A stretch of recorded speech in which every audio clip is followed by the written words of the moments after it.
said orthodontic treatment, patient has to wear retainers for the retention purpose. So this video is about the instructions given to the patient during appliance delivery, like removable retainers. Appliance should be worn all the time, even during sleeping.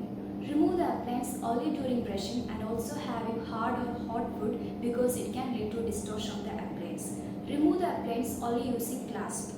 Clean the appliance every day with soft toothbrush and paste. Commercially, denture cleansers or retainer cleansers are also available. After every meal, clean the appliance with water. If the patient is unable to wear the appliance at any time, leave the appliance in water in closed container.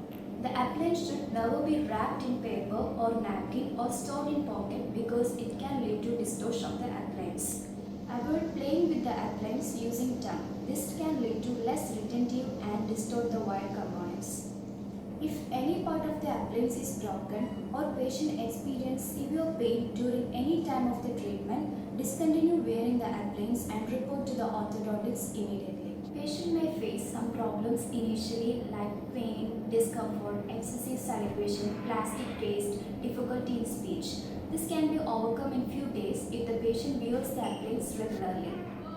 Never leave the appliance out of the mouth for a long period of time as it increases the risk of distortion. Report to the orthodontist monthly or whenever the appliance is loose for the activation purpose. Patients should be advised to wear retainers full time for at least 12 months.